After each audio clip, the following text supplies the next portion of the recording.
So, just going back a bit, last week we heard about the parable of the Good Samaritan. And Chiki brought us through this story where a foreigner met this man who was injured, who was in need, and helped him, though he was a stranger. So this week, we will be talking about the story of Mary and Martha. And this time, they were not strangers at all. In fact, they were very close. The encounter is with someone who is very close to them, very special, very important. And I think we will also be able to ponder well on the Word of God on this and pick up a few pointers on this story of Mary and Martha. So let us start. So my theme, I named this as worship, work-life balance. Because this is the story of Mary and Martha who were really poles apart. They were opposites. So allow me to share my reflections on the Word of God, and let us start with the first reading. Okay.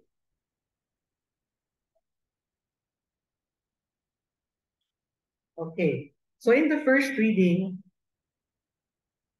it says, when Abraham saw them, he ran from the entrance of the tent to greet them, and bowing to the ground, he said, Sir, if I may ask you this favor, please do not go on past your servant.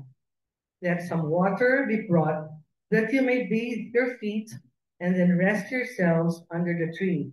Now that you have come this close to your servant, let me bring you a little food, that you may refresh yourselves.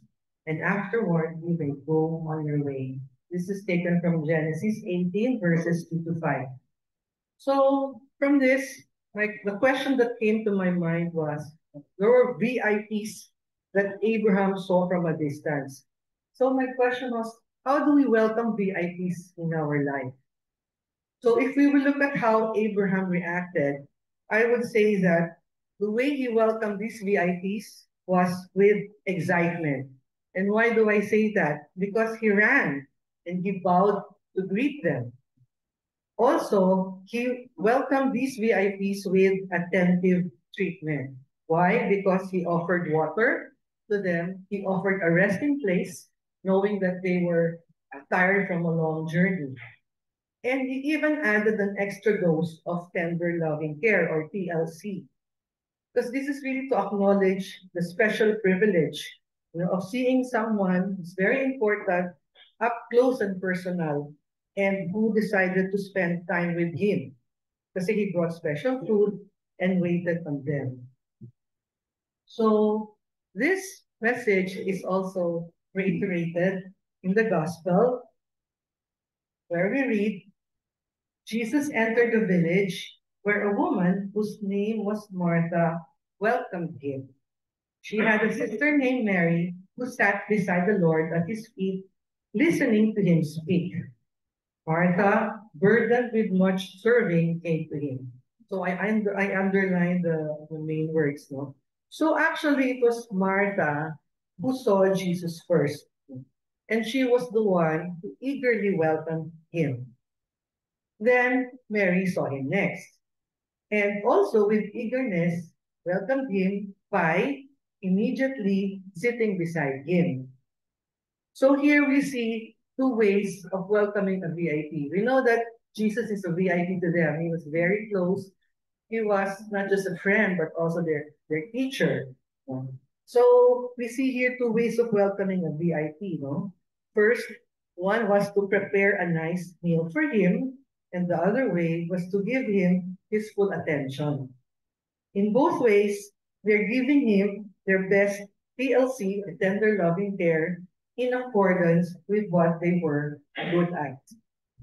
So we see that Mary and Martha show examples of love and devotion, though their expressions are different. So let us see their expressions, their facial expressions in the next slide. Okay, so I think this picture very much depicts how exactly I imagined, the sisters' expressions would have looked like. So you see the eagerness of Mary, the one kneeling down or sitting down, listening to Jesus, and you see the glow of her eyes and the faint smile on her lips. While Martha's slight smirk showed her exasperation while waiting to catch the attention of Jesus so that he could instruct Mary to help her out with the preparations. So we can associate these expressions. I thought about the different love languages, and this is also, I think, a way of differentiating how people express their love. So these five love languages, to make it easy to remember, are this, no? Talk. When we talk about talk, really, expressing your love in terms of words. I love you, I miss you, you're precious to me, things like that. Things would be like giving gifts, um, food, or material things. No? That's how you express your love. When we talk about touch, it's more really demonstrating your love by maybe a hug, a kiss, touching the other person. And task would be more like giving service. Um, let's say driving you to work or driving you wherever, like what my husband does for me all the time, even though he complains sometimes. And time is really, spending time giving attention to the other person. So these are the different love languages.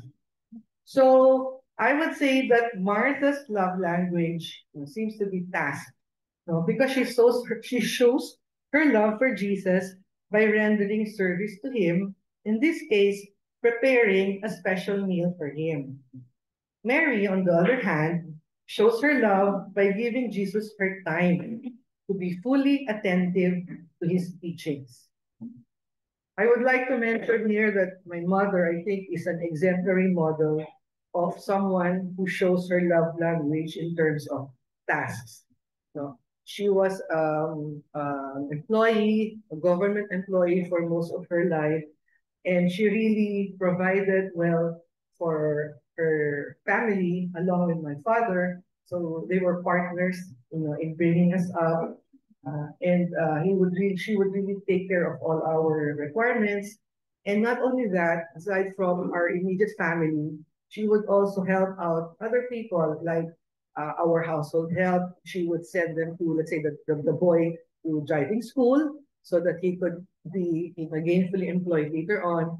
Our yaya or household help, she would also enroll them, and so that then later on they can be more than just household help. And she would prepare the gifts for not just for the immediate family, our relatives, our staff in household help, those who are taking care of, say, properties in the province. She would think of all of them and give them gifts like during Christmas, during their birthday. So she's really the epitome of a task person to me. Okay, so the next slide, we now look at the gospel reading from the point of view of us, those reading the gospel. So I would say that Mary represents the contemplative life, or that of spiritual consciousness, while Martha shows the active life, of service, or material consciousness. So Mary's choice to listen to Jesus is seen as a model for seeking spiritual understanding and embracing the Word of God. So we see the blend of the contemplative and active life espoused by Verbum Dei, as written by Father Jaime Bonet, founder, in the Statutes of the Verbum Dei Missionary Fraternity, where he writes, the Apostolic Institute Verbum Dei is a Christian Catholic community of contemplative, active life, fully apostolic missionary. It is continued in the next slide, where he also wrote, its apostolic mission implies a contemplative, active life, integrated by these two vital, correlating, and complementary dedications, existentially united and dependent. So contemplation and preaching of the Word of God. So we see here the thrust of Curtin Day, and this School of the Word is also one way that we are able to do this contemplation and preaching of the Word of God. Okay, let us go back to the Gospel. Okay. Martha said to Jesus, Lord, do you not care that my sister has left me by myself to do the serving? Tell her to help me. So, from the tone of voice of Martha, she sounded very casual. And normally, we wouldn't act this way, no? We wouldn't be that casual unless we are very close to the other person. And we know that our words will not be taken negatively. Even more so when we give a direct command. But because Martha said, tell her to help me. So parang she was commanding Jesus. So we only do so to our children, or to our spouse sometimes, or to close relatives or friends. No? But so we are confident that we won't be rebuked or reprimanded. So this shows to me that Martha had that special bond with Jesus for her to be comfortable in speaking to him the way she did. So if we are comfortable with someone, we can confidently speak with that person in the most casual way without fear of being understood, corrected, or rebuked. So let us ask ourselves, am I close to Jesus? Am I that comfortable talking with him?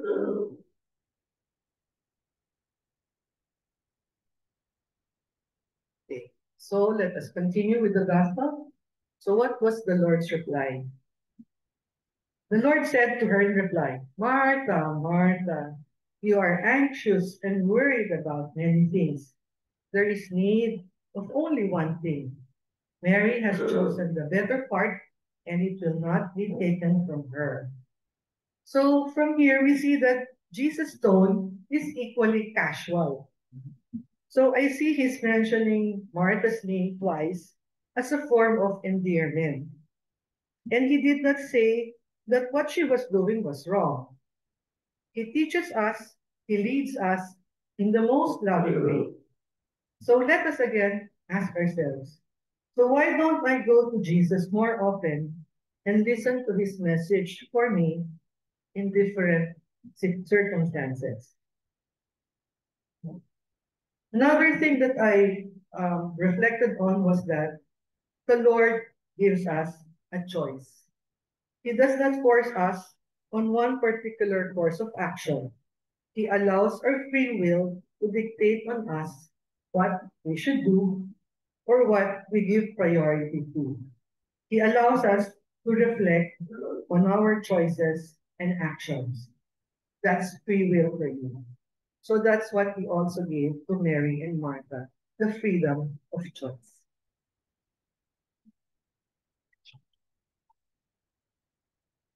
Okay. At the same time, I would think that the Lord is very much aware of our earthly and physical needs. So he does not disregard the need to pursue these things, but not to the exclusion of the things that matter most. So from Matthew 6, verses 24 to 34, we read, and Jesus said, so do not worry and say, what are we to eat? Or what are we to drink? Or what are we to wear? All these things the pagans seek. Your heavenly Father knows that you need them all, but seek first the kingdom of God and his righteousness, and all these things will be given you besides. So prioritizing spiritual nourishment and connection with Christ is really crucial. But service is also important. In fact, from the Gospel of Luke 10, verse 42, it says, Mary has chosen the better part, and it will not be taken from her. So I underline it better, or I put better in bold because I take this to mean that Mary's choice to serve Jesus is also good, but that Mary's choice is just better. So if we put a hierarchy of the things that we're doing, listening to to the Lord is a much higher at a much higher priority than serving a meal. But it doesn't mean that serving is not good. So let me focus on work. As you see, work is very close to my heart. I worked for 40 years, mostly in a corporate setting. So this is something that really resonates well with me. So I would like to think that work is good and service or work is necessary and cannot be avoided. Even among the early Christians, this has been given importance as part of their ministry. And we see this from Acts 6, verse 1 to 7. The next slide. Okay. I don't expect you to read this, but just to summarize, this was when there were the early Christians, and they even decided that there will be a group who will be taking care of spreading the word of God, but they cannot do everything. So they also assigned some brothers and sisters to take care of the needs of the community. So we read about the need for assistance. Some members were assigned to serve at table, while others were focused on spreading the word of God. So serving at table, diba? So these are the Marthas, while those who are spreading the word of God, these are the Marys among the early Christians. Johnny and I have been members of Couples for Christ since early in our marriage. In fact, our first household head was the couple Boy and Corito and Boy De Claro. And mga idols namin sila. They were our first household members. And during our prayer meetings, when we would have our prayer meetings in Couples for Christ, definitely we had a lot of merry moments. We had a lot of teachings. We would read from the Bible, and we would also be doing a lot of sharing. But then there were also a lot of Martha moments, especially when we would have our Christian life programs. So these are the programs where we would invite prospective couples to be part of Couples for Christ. So during those programs, we would have speakers talking about different topics, for a run of say 13 weeks. So every week we'll have different speakers. And we would be assigned all sorts of tasks like preparing the flyers, to talk to make the parishioners aware of this program, to fixing the venues for the talk, to preparing the snacks for the participants and the speakers, to singing as part of the music ministry, or praying over the speaker. So we had all sorts of these Martha tasks ahead of us. But then again, we were also able to listen to the speaker talk about the topics assigned to them that particular day. And we marvel at the fact that even though we have heard those topics so many times, because we've run a lot of Christian life programs, every time we would hear different perspectives. So it was really a way also to be nourished spiritually, to have those merry moments in the midst of our Martha tasks. Okay, next please. Okay, so talking still about the dignity of work, I think this is best exemplified by no less than the earthly father of Jesus, that is Saint Joseph, who we honor for his service every 1st of May. That is the feast of Saint Joseph the Worker. Okay, what does Pope Francis have to say about the dignity of work? In his homily on the 1st of May in 2020, he said, work had goodness within itself and creates the harmony of things. Beauty, goodness, and involves man in everything, in his thought, in his actions, everything. Man is involved in work. It is man's first vocation, to work. And this gives dignity to man, the dignity that makes him resemble God, the dignity of work. And from the image of Saint Joseph that was shown, we see that Saint Joseph further dignifies his work by teaching the child Jesus the rudiments of his craft while performing carpentry. Okay.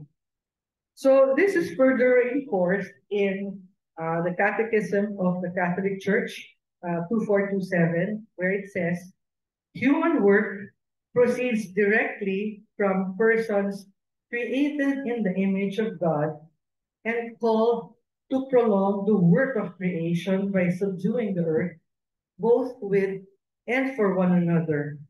Hence, work is a duty. If anyone will not work, let him not eat. That's taken from 2 Thessalonians. Work honors the Creator's gifts and the talents received from him. So we really all possess God-given talents, and it is our duty to put them to work and not be idle. So maybe Couples for Christ recognize Johnny's singing and my singing talent then. That's why we were put in the music ministry. And this is born by Johnny's being an active member today, no, of Christ the King's all-male choir that serves in Christ the King. One the choir that I was part of faded into oblivion. So he is the better singer, although he only sings for free. Okay, continuing from verse 2427 in CCC, work can also be redemptive. By enduring the hardship of work in union with Jesus, the carpenter of Nazareth, and the one crucified on Calvary, man collaborates in a certain fashion with the Son of God in his redemptive work. He shows himself to be a disciple of Christ by carrying the cross daily in the work he is called to accomplish.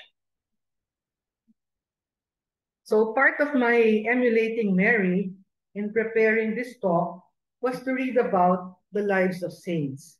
So aside from Saint Joseph the Worker, I would like to mention other saints.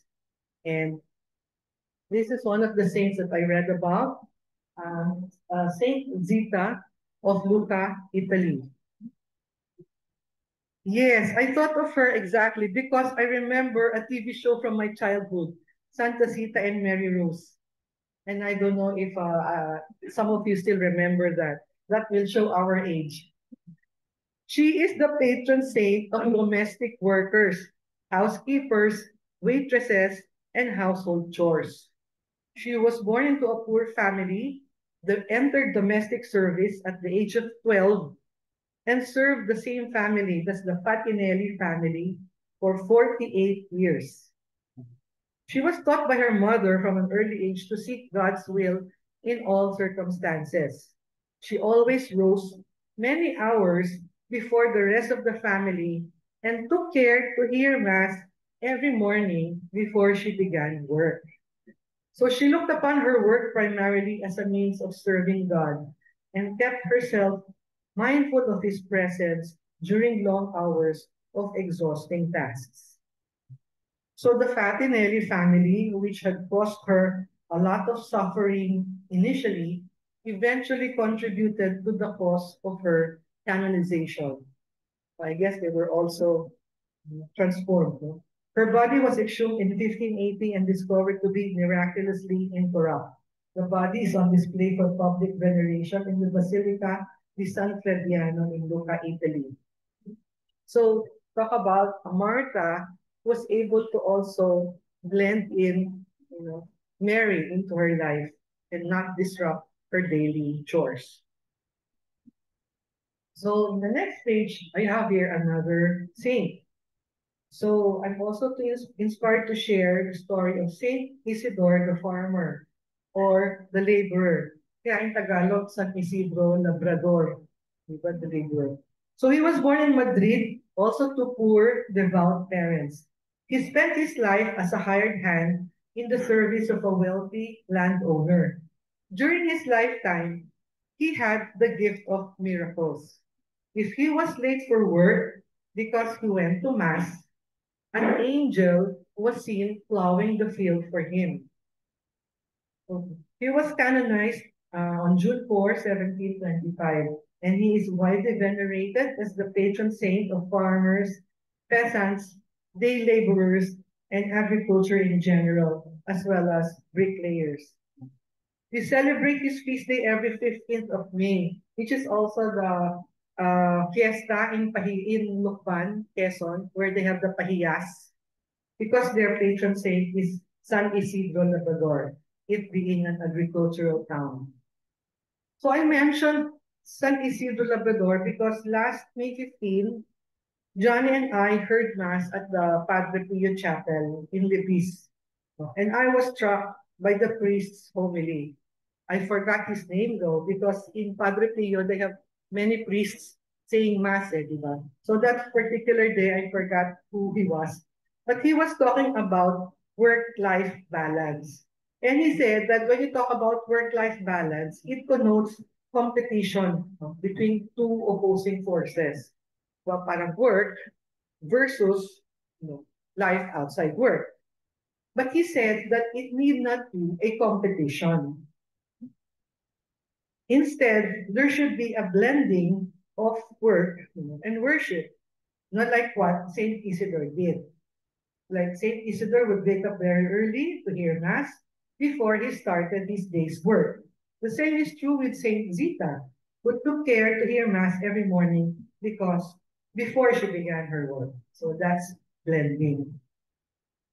Back in the year 2000, when I was still working in the corporate world, our then CEO asked me to set up a chapel because it was a new building that was built.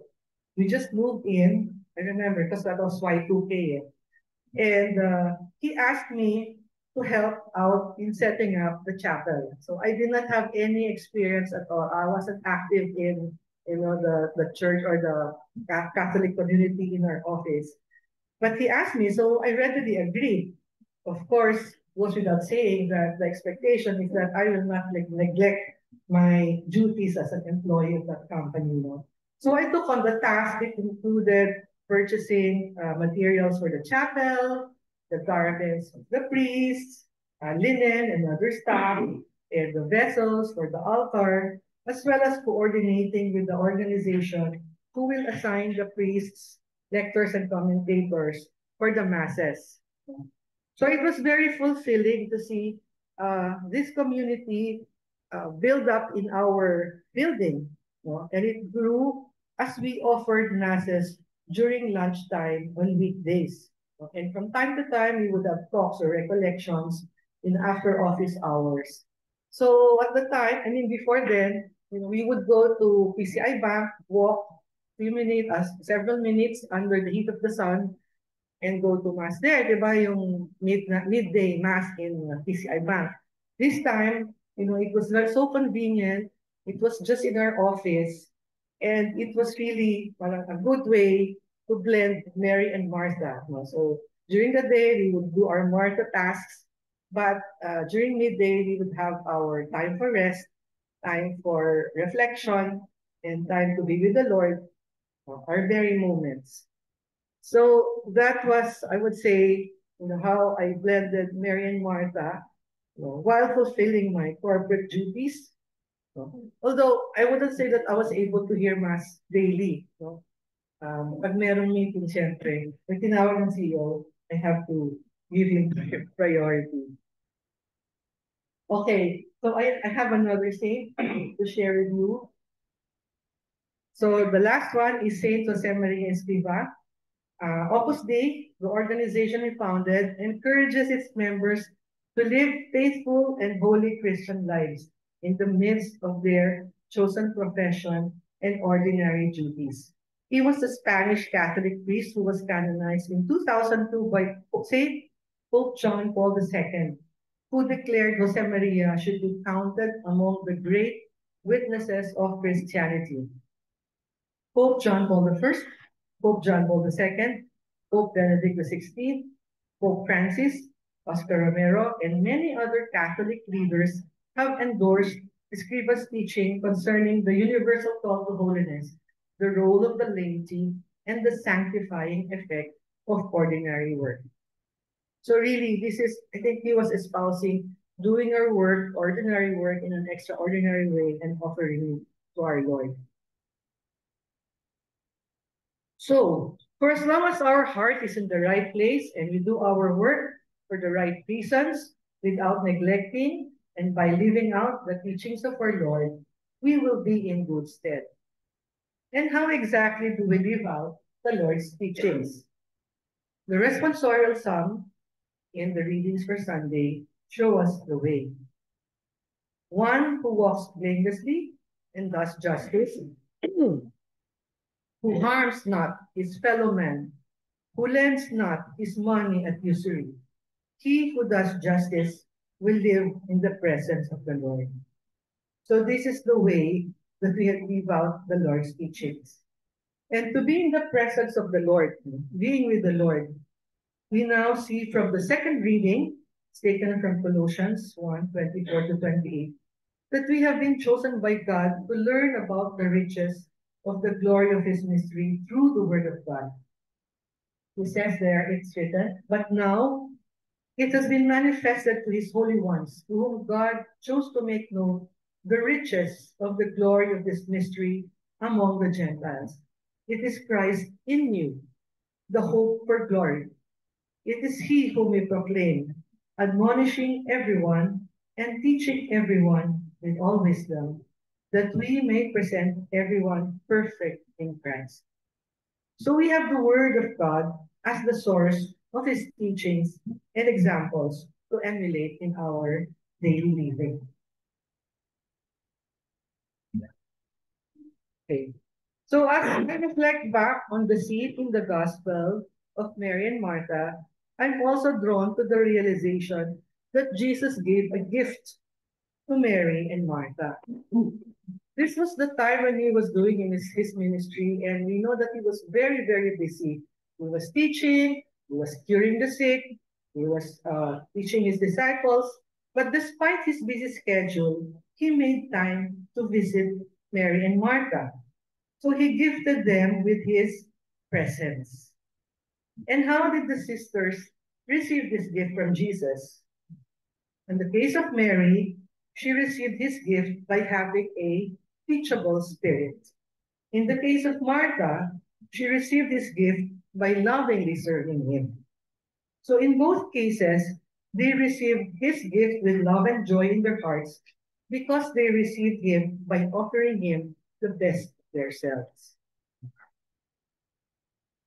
So, aren't we so blessed that this gift from the Lord is still made available to us this day through the Holy Eucharist in the Mass? Are we open to receive this gift from our Lord Jesus as it is given freely? Why don't we receive him as often as we can, offering our sacrifices to him in the Mass, doing this with love and joy in our hearts? Um, Johnny and I came from a visit from our son who's working abroad. And of course, it was a combination of visiting him and vacationing. And we try to go to daily mass, as much as we can here. So when you go abroad, it is a challenge, diba, to find daily mass. So we try to look for schedules, but definitely we will not miss Sunday mass.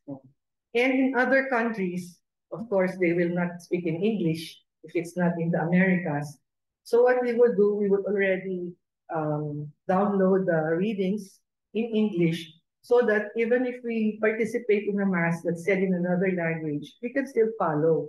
Di lang namin nakukuha syempre yung homily, di ba? But the readings we can follow. And it was really nice because in the last 3 days of our trip, we were in one city and there were a lot of masses made available during the day. So the day that we came to that city, we were able to hear mass. The second day, mass pa rin. On the third day, that was when we were leaving na for the airport. But because they had several masses, we were able pa rin to still hear mass earlier in the day. So I guess this is also our way of blending, worship and even vacation, not just work life, but vacation or we, Mary and Martha, even though we are on vacation, we're out. So if we really put our minds to it, I think there is a way for us to be able to do this blending effectively. So now let me share with you this prayer to Saint Isidore. Good saint, we are told that your devotion to the holy sacrifice of the Mass was so great that you would rise before it was light in order to be able to attend Mass before beginning your work in the fields. Obtain for us, we pray, some of that loving devotion to the holy sacrifice of the Mass. There it is that the fruits of our farm labor, bread and wine, are brought and offered to God by the priest.